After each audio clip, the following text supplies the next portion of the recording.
Price Lord.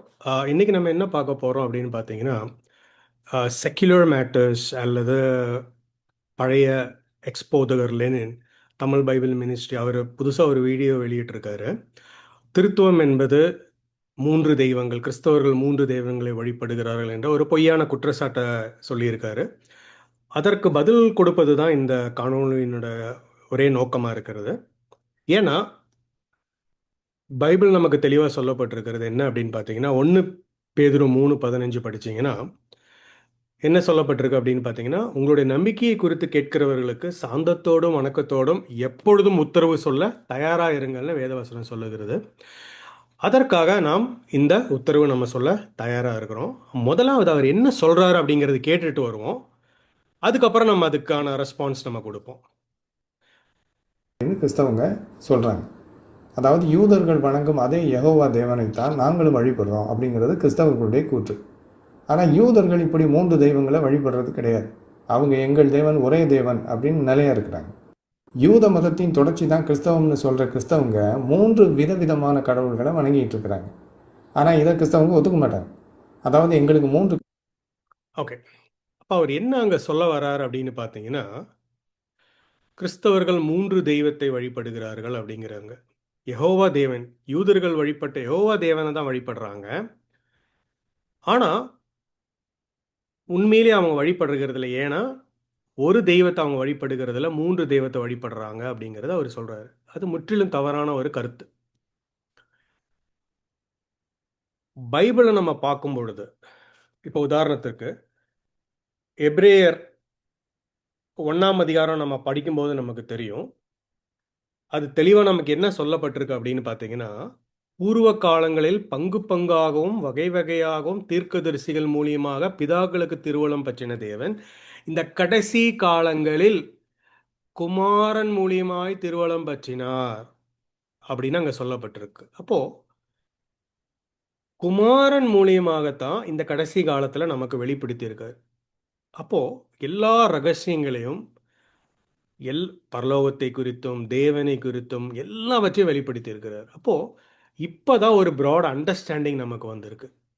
அப்போ பழைய ஏற்பாட்டில் திருத்துவம் பைபிளில் சொல்லி தரலையான்னு கேட்டால் கண்டிப்பாக சொல்லி கொடுக்கப்பட்டிருக்கு. ஆதியாகமம் 1 மல்கியா புஸ்தகம் வரைக்கும் திருத்துவம் இருக்கு. மத்தேயு புஸ்தகம் தொடங்கி வெளிப்படுத்தின புஸ்தகம் வரைக்கும் திருத்துவம் இருக்கு.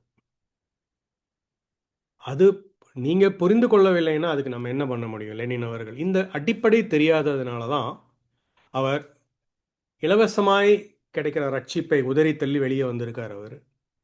அவருக்காக நம்ம ஜெபிப்போம், அவருக்காக நம்ம வருத்தப்படுவோம். இப்போ நம்ம பார்ப்போம் அவருடைய கூற்று கரெக்டா இல்லையான்னு பார்ப்போம். இப்போ உதாரணத்துக்கு நம்ம பார்க்கும் பொழுது ஆதியாகமம் 1 அதிகாரம் பார்ப்போமா? ஆதியாகமம் 1ல் திருத்துவத்தை குறித்து சொல்லப்பட்டிருக்கான்னு நீங்க பார்க்கலாம். இப்போ ஆதியாகமம் 1 அதிகாரத்தில் இப்போ 26 நம்ம பார்ப்போமா? இங்க என்ன சொல்லப்பட்டிருக்கு? பின்பு தேவன் நமது சாயலாகவும் நமது ரூபத்தின்படியும் மனுஷனை சிருஷ்டிப்போமாக அப்படின்னு சொல்லிட்டு 27 வந்துட்டீங்கன்னா தேவன் தம்முடைய சாயலாக மனுஷனை சிருஷ்டித்தார்னு அங்கே சொல்லப்பட்டிருக்கிறது. அப்போ தேவன் ஒருவர் தான் அந்த மூன்று விதமான நபர்களாய் பேசுகிறத நம்ம பார்க்க முடியும். மூன்று இல்லை அப்படின்னு சொல்லணும்னாலும் ஒன்றுக்கு மேற்பட்ட நபர்களாய் பேசுகிறார் என்பதை நம்ம பார்க்க முடியும். நமது சாயலின்படின்னு சொல்லப்பட்டிருக்கிறத நம்ம பார்க்குறோம். ஸோ திருத்துவத்தில் எல்லா இடத்துலையுமே பைபிளில் ஒரு ப்ளூராலிட்டி நம்ம பார்க்க முடியும், ஒன்றுக்கு மேற்பட்ட நபர்கள். உதாரணத்துக்கு 2 அதிகாரம் நீங்க படிச்சீங்கன்னா 7வது வசனம் அங்க என்ன சொல்லப்படுதுன்னு பாருங்க. தேவனாகிய கர்த்தர் பூமியிலே மனுஷனை பூமியின் மண்ணினால் உருவாக்கி ஜீவ சுவாசத்தை அவன் நாசியில் ஊதினார், மனுஷன் ஜீவாத்மாவானான்னு அங்க சொல்லப்பட்டிருக்கு. தேவனாகிய கர்த்தர் அப்படின்னு அங்க சொல்லப்படுகிறத நம்ம பார்க்குறோம். ஒரு நபர் உருவாக்குறதா நாம் புரிந்து கொள்ள முடியும் பழைய ஏற்பாடை படிக்கும் பொழுது. ஆனா 1 அதிகாரம் படிக்கும்போது நமது சாயலிலும் நமது ரூபத்தின்படியும் நாங்கள் சொல்லப்படுகிறத நம்ம பார்க்க முடியும். இதை பழைய ஏற்பாடுலேயே நம்ம எப்படி பார்க்க முடியும்னு பார்த்தீங்கன்னா, நீங்கள் யோபு 33 படிச்சீங்கன்னா தெரியும். அங்கே பரிசுத்த ஆவியானவர் என்னை உண்டாக்கினார்னு யோபு சொல்லப்படுகிறத நம்ம பார்க்க முடியும். பாருங்க, தேவனுடைய ஆவியானவர் என்னை உண்டாக்கினார், சர்வ வல்லவருடைய சுவாசம் எனக்கு உயிர் கொடுத்ததுன்னு அவர் சொல்றாரு. கவனிக்கணும். தேவன் உண்டாக்கினார், நமது சாயலின்படி நமது ரூபத்தின்படின்னு சொல்லப்பட்டிருக்கு. யோபு 33 வரும்பொழுது தேவனுடைய ஆவியானவர் என்னை உண்டாக்கினார் நாங்கள் சொல்லப்படுகிறத பார்க்க முடியும். அப்போ பிதாவானவர் உண்டாக்குகிறதை பார்க்கிறோம், ஆவியானவர் உண்டாக்குகிறதை பார்க்கிறோம். அதே மாதிரி யோவான் 1 பார்த்தீங்கன்னா, யோவான் 1 இன்னும் நிறைய வசனங்கள் இருக்கு, பட் நான் ஒரே ஒரு வசனம் மாத்திரம் வரேன், டைம் இல்லாததுனால. இங்க ஆண்டவராக இயேசு கிறிஸ்துவை சொல்லு தேவனுடைய வார்த்தை என்று அவரை பற்றி சொல்லுகிறத பார்க்கிறோம். ஆதியில் வார்த்தை இருந்தது, வார்த்தை தேவனிடத்திலிருந்து, அந்த வார்த்தை தேவனாய் இருந்தது இயேசு கிறிஸ்துவை சொல்லிட்டு, அவர் ஆதியில் தேவனோடு இருந்தார், சகலமும் அவர் மூலியமாய் உண்டாயிற்று, உண்டானதொன்னும் அவராலே அல்லாமல் உண்டாகவில்லைன்னு சொல்லப்படுது. அப்படின்னு என்ன அர்த்தம்? ஆண்டவராக இயேசு கிறிஸ்து, அதாவது வார்த்தையானவராய் நித்தியத்தில் இருந்தார், அவர் அதை சிருஷ்டித்தார் நாங்கள் சொல்லப்படுகிறது. ஒரு இடத்துல பிதான்னு சொல்லப்படுகிறது, ஒரு இடத்துல ஆவியானவர், ஒரு இடத்துல குமாரன் சிருஷ்டித்தார் என்று சொல்லப்படுகிறத நம்ம பார்க்க முடியும். ஆனால் 3 தெய்வங்கள்னு பைபிள் சொல்லலை. தேவன் நமது ரூபத்தின்படி நமது சாயலின்படியும் அப்படின்னு சொல்லப்பட்டிருக்கிறது. அப்போ இது பழைய ஏற்பாடில் படிக்கும்போது நமக்கு சரியா புரியாது. ஆனால் ஆண்டவராக இயேசு கிறிஸ்து அதை வெளிப்படுத்தின பிறகுதான் நமக்கு தெரியுது தேவன் திருத்துவமாக இருக்கிறாருன்னு. இன்ஃபேக்ட் நம்ம பார்த்தோம்னா உபாகமம் என்ன சொல்லப்பட்டிருக்கு? உபாகமம் டியூட்ரானமி 6:4 என்ன சொல்லப்பட்டிருக்கு? இஸ்ரவேலே கேள், நம்மளுடைய தேவனாகிய கர்த்தர் ஒருவரே கர்த்தர்னு சொல்லப்பட்டிருக்கு. உண்மைதான். 4ஆம் வசனம் பார்த்தீங்கன்னா தெரியும், இஸ்ரவேலே கேள், நம்மளுடைய தேவனாகிய கர்த்தர் ஒருவரே கர்த்தர் அப்படின்னு. அது மாற்று கருத்தே இல்லை. நம்மளுடைய தேவனாய் கர்த்தர் ஒரு கர்த்தர் தான், ஒரே ஒரு தெய்வன் தான். ஆனால் அந்த ஒரு தெய்வத்திற்குள் 3 தனித்தனி ஆள் தத்துவங்கள் இருக்கிறத நம்ம பார்க்க முடியும். அவங்களுக்கு பேர் கிடையாது, எதுவுமே கிடையாது. ஆனால் நாம் புரிந்து கொள்வதற்காக, சுவிசேஷத்தின் பொருட்டாக, நாம் அறிந்து கொள்வதற்கு பிதா, வார்த்தையானவர், ஆவியானவர் என்று பிரிக்கப்பட்டிருக்கிறத நம்ம பார்க்க முடியும். அந்த வார்த்தையானவர் தான் பிற்காலத்தில் மனிதனாக இயேசு என்கிற பெயரில் இந்த பூமியில் வந்தார் அப்படிங்கிறது வேதம் நமக்கு சொல்லிக் கொடுக்கறத நம்ம பார்க்க முடியும். இப்போ நான் பேசுகிறது என்னுடைய வார்த்தை என்னிலிருந்து நீங்கள் பிரிக்க முடியாது. நான் தான் என்னுடைய வார்த்தை தான் நான். அது போல தான் இயேசு கிறிஸ்து. அதனால தான் பைபிள் சொல்லுது, ஆதியில் அவர் தேவனோடு இருந்தார், ஆதியில் அவர் தேவனோடு இருந்தார் அப்படின்னு அங்கே சொல்லப்பட்டிருக்கு. அவர் தேவனாய் இருந்தார்னு சொல்லப்பட்டிருக்கிறது. அப்போது ஒரு தேவனுக்குள் 3 ஆள் தத்துவங்கள் இருக்கிறத நம்ம பார்க்க முடியும். இன்னொரு விஷயம் கூட நீங்கள் பார்க்கணும் அப்படின்னு பார்த்தீங்கன்னா, மத்தேயு 28ஆம் அதிகாரம், அங்கே என்ன சொல்லப்பட்டிருக்கு? ஆண்டவராக இயேசு கிறிஸ்து என்ன சொல்லுவார்? மத்தேயு 28:19 என்ன சொல்லுவார்? நீங்கள் போய் ஞானஸ்தானம் கொடுங்க அப்படிங்குவார் இல்லையா? மத்தேயு 28ல் பிதா, குமாரன், பரிசுத்த ஆவியானவருடைய நாமத்தில் ஞானஸ்தானம் கொடுங்கள்னு தான் அங்கே சொல்லப்பட்டிருங்க. பாருங்க, நீங்கள் போய் அவரை நோக்கி, ஓகே, 19 வசனம் பாருங்க. ஆகையால் நீங்கள் புறப்பட்டு போய் சகல ஜாதிகளையும் சீஷராக்கி பிதா, குமாரன், பரிசுத்த ஆவியின் நாமத்திலே அவர்களுக்கு ஞானஸ்தானம் கொடுத்து. நாமங்களில் நாங்க சொல்லப்படல, பிதா, குமாரன், பரிசுத்த ஆவியானவன் சொல்லிட்டாங்க, நாமம்னு சொல்லியிருக்கு. இந்த name of the Father and of the Son and of the Holy ஸ்பிரிட்னு சொல்லப்பட்டிருக்கிறது. அப்போ ஆண்டவராக இயேசு கிறிஸ்து நமக்கு வெளிப்படுத்தி கொடுத்தது என்னன்னா, ஒரு தெய்வம். ஆனால் அந்த ஒரு தெய்வத்திற்குள் 3 தனித்தனி வித்தியஸ்த ஆள் நபர்கள் வாசம் பண்ணுகிறார்கள். ஒரே சிந்தனையோடு, ஒரே மைண்டோடு, ஒரே இட்டர்னல் ஆட்ரிபியூட்ஸோடு, ஒரே எசன்ஸோடு இருக்கிறாங்கங்கிறத நமக்கு சொல்லி கொடுக்கறத நம்ம பார்க்க முடிகிறது. புரியுது உங்களுக்கு? வேதத்தை படிக்கும் பொழுது நமக்கு அதை உணர முடியும். சும்மா குருட்டுத்தனமாக ஏனோ தானோன்னு பேசிகிட்டு இருக்க முடியும். அப்போ 3 தெய்வங்கள் அல்ல, ஒரே தெய்வம் தான். இன்னொரு அருமையான உங்களுக்கு ஒரு உதாரணம் நான் காமிக்கிறேன் பாருங்க. அதுக்கப்புறம் நான் மெத்த டாபிக்கு போயிடுறேன். ஐசாயா 48ஆம் அதிகாரம் நீங்கள் படிச்சீங்கன்னா தெரியும். இங்கே 48, இப்போ பார்த்தீங்கன்னா 13வது வசனத்திலிருந்து நான் படிக்கிறேன் பாருங்க. 12லேருந்தே நான் படிக்கிறேன் பாருங்க. யாக்கோபே, நான் அழைத்திருக்கிற இஸ்ரவேலே, எனக்கு செவி கொடு. நான் அவரே, நான் முந்தினவரும் நான் பிந்தினவருமே வாமே அப்படின்னு சொல்லப்படுது. அப்படின்னா நமக்கு நல்லா தெரியும் இஸ்ரவேலின் தேவனாகிய யெகோவா தேவன் பேசுகிறார் என்பது. 13வது வசனம் பார்த்தீங்கன்னா இங்கே என்ன சொல்லப்படுதுன்னு பாருங்க. என் கரம் என் கரமே பூமியை அஸ்திவாரப்படுத்தி எனது வலது கை வானங்கள் அளவிட்டது, நான் அவைகளுக்கு கட்டளையிட அவைகள் அனைத்தும் நிற்கும் அப்படின்னு சொல்லப்படுகிறது. 14வது வசனம், நீங்கள் எல்லோரும் கூடி வந்து கேளுங்கள், கர்த்தருக்கு பிரியமானவன் அவருக்கு சித்தமானதை பாபிலோனில் செய்வான், அவன் புயம் கல்தேயரின் மேல் இருக்கும் என்பதை அவர்களில் அறிந்தவன் யார்? நானே அதை செய்தேன், நான் அவனை அழைத்தேன், நான் அவனை வரப்பண்ணினேன், அவன் வழி வாய்க்கும் அப்படின்னு சொல்லிட்டு அப்படியே வராரு. 16வது வசனம் பாருங்க, நீங்கள் என் சமீபத்தில் வந்து நான் சொல்வதை கேளுங்கள், நான் ஆதி முதற்கொண்டு அந்தரங்கத்தில் பேசவில்லை, அது உண்டான காலம் தொடங்கி அங்கே நான் இருந்தேன், இப்பொழுதோ கர்த்தராகிய ஆண்டவரும் அவருடைய ஆவியும் என்னை அனுப்பினார். ஹalleluya. பாருங்க, திருத்துவத்தை நீங்கள் இந்த வசனத்தில் பார்க்க முடியும். இதுக்கு முன்னாடி நம்ம பார்க்கும்போது யெகோவா தேவன் பேசுகிறத பார்க்க முடியும். நான் தான் இந்த பூமியை சிருஷ்டித்தேன், எல்லாத்தையும் நான் தான் பண்ணினேன், அப்படி இப்படின்னு எல்லாம் சொல்லிட்டு வருவார். 16வது வசனம் வரும்போது அந்த யெகோவா தேவன் என்ன சொல்லுவாருன்னு பாருங்க. இதெல்லாம் சொல்லி முடித்துட்டு என்னை ஆவியானவரும் கர்த்தராகிய தேவனும் என்னை அனுப்பினார்னு சொல்லுவாங்க. ஸோ அந்த இடத்துல ஒரு திருத்துவத்தை நம்ம பார்க்க முடியுங்க. பாருங்க, நீங்கள் என் சமீபத்தில் வந்து நான் சொல்வதை கேளுங்கள், நான் ஆதி முதற்கொண்டு அந்தரங்கத்தில் பேசவில்லை, அது உண்டான காலம் துவங்கி அங்கே நான் இருந்தேன், இப்பொழுதோ கர்த்தராகிய ஆண்டவரும் அவருடைய ஆவியும் என்னை அனுப்புகிறார்னு சொல்லப்பட்டிருக்கிறத நம்ம பார்க்குறோம்.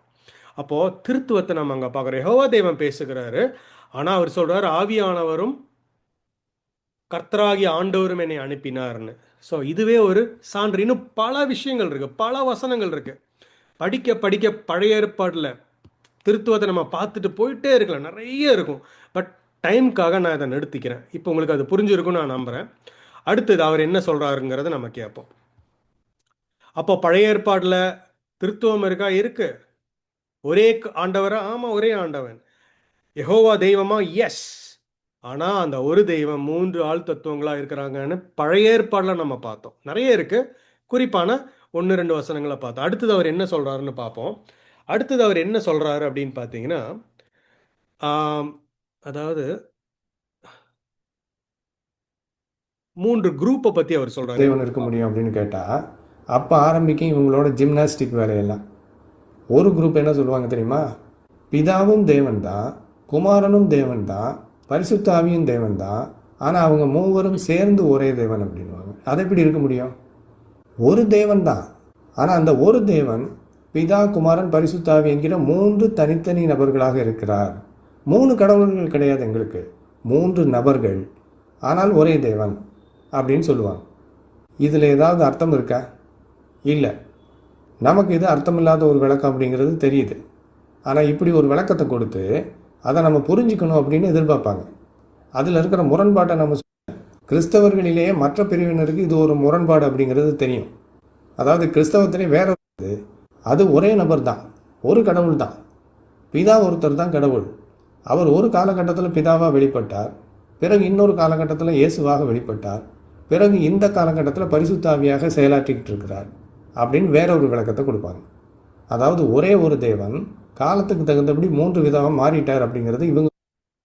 ஓகே, இதுக்கு நம்ம வருவோம். சரி, அஃப்கோர்ஸ் பல குரூப்ஸ் இருக்குங்கிறத நான் ஒத்துக்கிறேன். இதுதான் சபை, கிறிஸ்துவனுடைய சரீரமாகிய சபையினுடைய ஒரு தனித்துவம் அப்படிங்கிறத நம்ம பார்க்க முடியும். ஏன் அப்படின்னு கேட்டிங்கன்னா, ஒவ்வொருவருடைய புரிதலை அனுசரித்து தான். வேத வசனம் ஒரு கடல். நாம் எந்த அளவுக்கு ஆண்டவரிடத்துல தாகமாக இருக்கிறோமோ அந்த அளவுக்கு ஆண்டவர் நமக்கு அதை வெளிப்படுத்துவார். இன்னொன்று வந்துட்டு, குரூப்ஸ் இருக்கிறதுனால தவறுங்கிற அர்த்தம் கிடையாது. நீங்கள் சொல்கிறது கரெக்டு தான் மிஸ்டர் லெனின். ஃபஸ்ட்டு குரூப்பு திருத்துவ குரூப், ஒரு தெய்வம், அந்த ஒரு தெய்வத்துக்குள் 3 ஆள் தத்துவங்கள் இருக்கிறதா சொல்கிறாங்க. எஸ், அதுதான் திருத்துவம். ரெண்டாவது ஒரு குரூப்பை நீங்கள் சொல்கிறீங்க, பிதாதா குமாரனாக வந்தார், குமாரன் தான் ஆவியானவராக வந்தார் அப்படிங்கிறது. அதுக்கு பேர் மாடலிசம்னு சொல்லுவாங்க, அல்லது ஏசு மாத்திரம்னு சொல்கிற ஒரு கூட்டத்தார் இருக்காங்க, மாற்று கருத்து இல்லை. ஆனால் நீங்கள் ஒன்று புரிஞ்சுக்கணும், ஒரு தவறான புரிதல் இருக்கிறதுனால வேறுபட்டவங்கிறது கிடையாது. கிறிஸ்தவத்துக்குள்ள எல்லா இடத்துலையும் வேறுபாடு இருக்குது, அதுபோல் கிறிஸ்தவத்துக்குள்ளேயும் வேறுபாடு இருக்குது. இதுதான் மனுஷன் இருந்தால் சில வேறுபாடுகள் இருக்க தான் செய்யும். ஆனால் எந்த ஒரு மாடலிசம் பேசுகிறவர்களா இருந்தாலும் சரி, பார்ஷியலிசம்னு ஒன்று இருக்கு, இன்னொரு குரூப் இருக்கு. நீங்க தெரியாத குரூப்பை நான் சொல்றேன். ஒரு முட்டை இருக்கு, முட்டையில 3 பாட்டு இருக்கு. ஒரு வெள்ளை ஓடு, உள்ள ஒரு வெள்ளைக்கரு, அப்புறம் மஞ்சக்கரு, இப்படிதான் கடவுள்னு சொல்லுவாங்க. தவறு. அது பேரு பார்ஷியலிசம். தேவன் 3 பார்ட்டு கிடையாது, தனித்தனி ஆள் நபர்களா இருக்காங்க ஒரு தெய்வத்துவத்திற்குள்.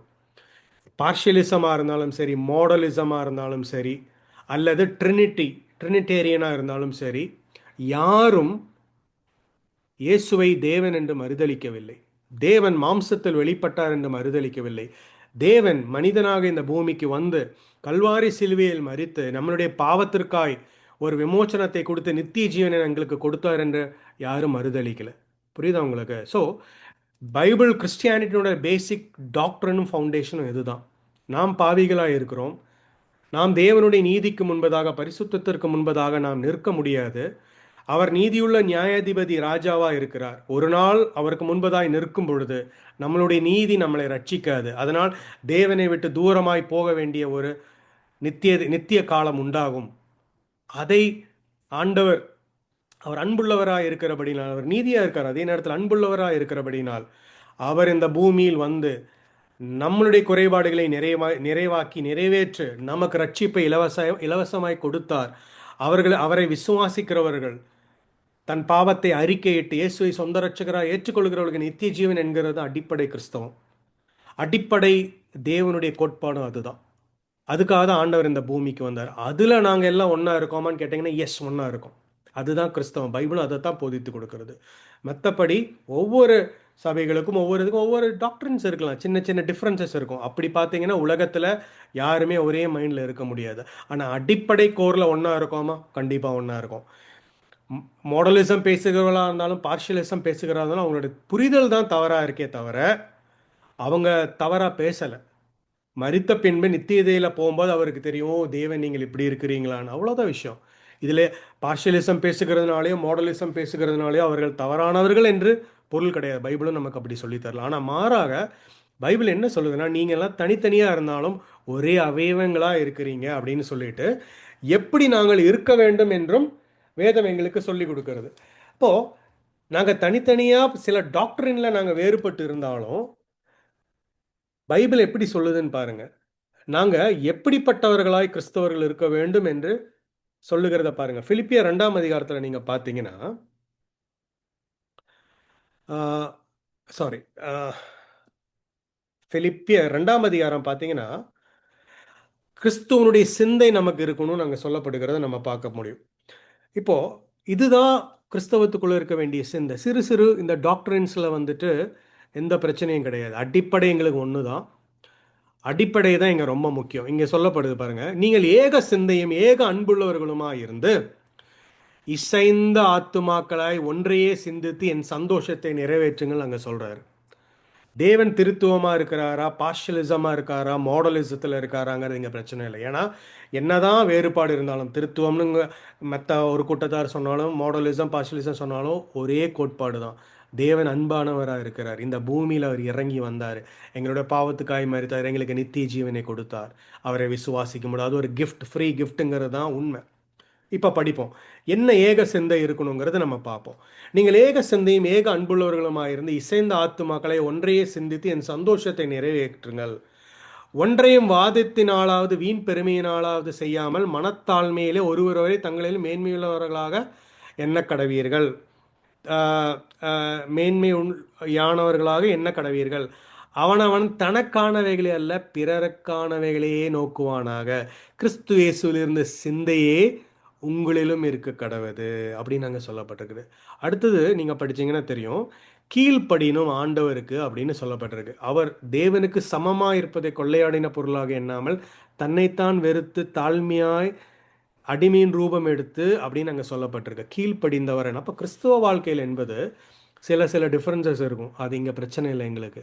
ஏன் அப்படின்னு கேட்டிங்கன்னா, அடிப்படை வந்து என்னென்னா, ஏக சிந்தை உள்ளவர்களாய், மற்றவர்களை நேசிக்கிறவர்களாய், மன்னிக்கிறவர்களாய், கடவுளுக்கு கீழ்ப்படிந்து நடக்கிறவர்களாய், மெய்யான நீதியிலும் பரிசுத்தத்திலும் இந்த பூமியில் உலகத்திற்கு ஒளியாகவும் உப்பாக இருக்க வேண்டுங்கிறதுல தான் நாங்கள் ஒற்றுமையாக இருக்கணும். சில சில டிஃப்ரென்சஸ் இருக்கும். டிஃப்ரென்சஸ் இல்லாத நபர்களே இந்த உலகத்தில் கிடையாது. ஆனால் இந்த வேற்றுமையிலும் ஒற்றுமையாக இருப்பது தான் கிறிஸ்துவனுடைய சரீரத்தினுடைய ரகசியம். அதை நீங்கள் புரிந்து கொள்ள வேண்டும். அது மாத்திரம் இல்லை, இது சொன்னதுக்கப்புறம் இன்னொரு வசனமும் நான் உங்களுக்கு காமிக்கலாம்னு நினைக்கிறேன். கலாத்தியர் 3:28 நீங்கள் படிச்சீங்கன்னா அங்கே என்ன சொல்லப்பட்டிருன்னு பார்த்தீங்கன்னா, இங்கு கிரேக்கர் என்றும் இல்லை, அடிமை என்றும் இல்லை, சுயாதீனம் என்றும் இல்லை, ஆண் என்றும் இல்லை, பெண் என்றும் இல்லை, நீங்கள் எல்லாவரும் கிறிஸ்துவுக்குள் ஒன்றாய் இருக்கிறீர்கள். 27வது வசனம் என்ன சொல்லுது பாருங்க. ஏனெனில்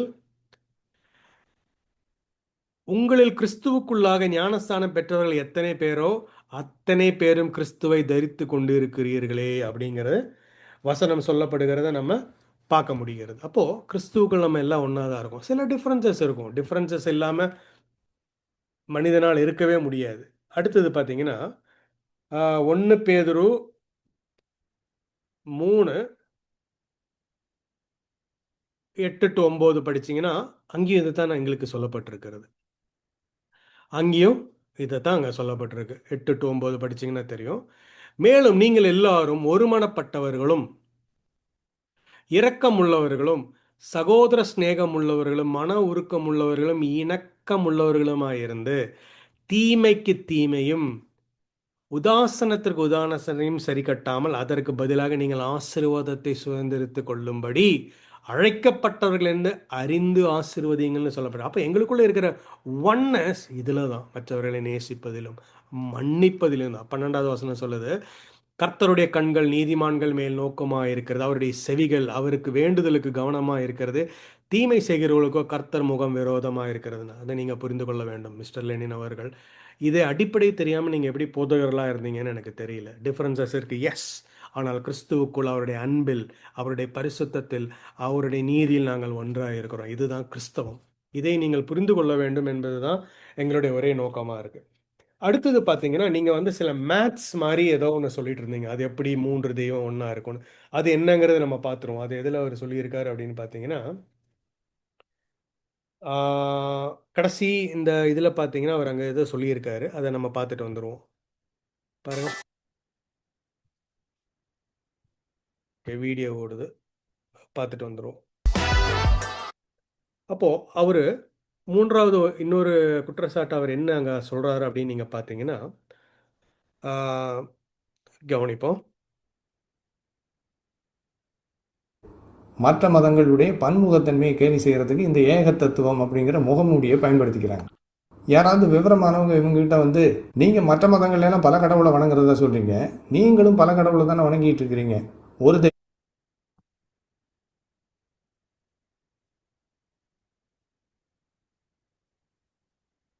ஓகே, இப்போ கவனிப்போம். இன்னொரு உங்களுக்கு விசுவாசம் இல்லை அப்படின்னு சினிமா டைலாக் மாதிரி பேசுவாங்க. பிதாங்கிறவர் வேற, இயேசுங்கிறவர் வேற, பரிசுத்தாவிங்கிறவர் வேற, இப்படி பைபிள் தனித்தனியாக காட்டுது. 3 பேரும் 3 விதமாக செயல்படுறாங்க. 3 பேரையும் முழுமையான தெய்வம்னு பைபிள் சொல்லுது. ஆக இவங்க வணங்குறது 3 கடவுள்கள், 3 நபர்கள் கிடையாது. ஒரே கடவுள் 3 விதமாக வெளிப்படுறதில்லை. ஒரே கடவுள் ஒவ்வொரு நேரத்துக்கும் ஒவ்வொரு மாதிரி மாறுறதெல்லாம் இல்லை. பைபிள் புதிய ஏற்பாடு. ஓகே, இப்போ இவர் என்ன சொல்றாரு அப்படிங்கிறத நம்ம பார்ப்போம். இப்போ இவர் ஒரு கணக்கு சொல்றாரு. அது எப்படி? ஒரு தெய்வம் பிதா, குமாரன், பரிசுத்தாவியான, இப்படி 3 பேர் இருந்தால் 3 தானே கணக்கு வரும் அப்படின்னு மேத்ஸில் ஒரு கூட்டல் காமிக்கிறார். தேவனை நம்ம மேத்துக்கு கீழே கொண்டு வர முடியாது. அப்படியே கொண்டு வந்தாலும் நீங்கள் ஒரே ஒரு விஷயத்தில் மட்டும்தான் 1 + 1 + 1 3ன்னு நீங்கள் சொல்ல முடியும். இதே மேத்தில் நீங்கள் ஹையர் லெவலில் போக போக அது டிஃப்ரெண்ட்டாக இருக்கும். எப்படின்னு கேட்டிங்கன்னா 1 × 1 × 1 எவ்வளோ? 1. 1 / 1 / 1 எவ்வளோ? 1. 1 the cube எவ்வளோ? 1. இப்போ 3 இருக்கு. 3 the power of 0 எவ்வளோ? ஆன்சர் ஸ்டில் 1 தான். ஸோ அதனால நீங்கள் சொல்லுகிற மேத்து அந்த கணக்கெல்லாம் இங்கே வராது. நீங்கள் அப்படியே சொன்னாலும் எப்படி பிதா குமாரன் பரிசுத்த ஆவியானவர்னு சொல்கிறாங்க, அப்புறம் எப்படி ஒரு தெய்வம் மாற முடியும், இது இடிக்குதே அப்படிங்கிறீங்க. கணக்குல எல்லாம் அப்படி பார்க்க முடியாது. அதாவது ஒரு மனுஷனால் ஒரு நட்சத்திரத்தை எண்ண முடியுமா, மணலை எண்ண முடியுமா, ஏதாவது பண்ண முடியுமா? நம்மளுடைய லிமிட்டடாக இருக்கும் நம்மளுடைய பிரெயின். நாம் சர்வ வல்லமையுள்ள தேவனை அறிந்து கொள்ள முடியுமா?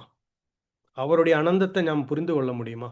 வேதம் நமக்கு எந்த அளவுக்கு வெளிப்படுத்தி கொடுத்துருக்கோ அந்த அளவுக்கு நம்ம புரிஞ்சுக்கிறோம். அல்லது நாம் எந்த அளவுக்கு புரிந்து கொள்ள வேண்டுமோ அந்த அளவுக்கு தேவன் நமக்கு கொடுத்துருக்காரு.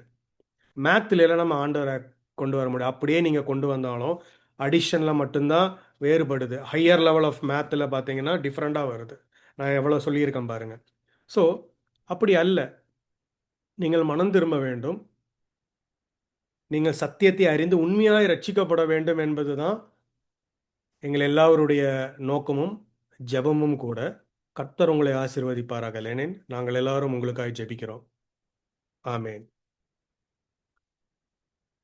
ஓகே. ஸோ இதுதான் நம்ம இன்னைக்கு பார்த்த அந்த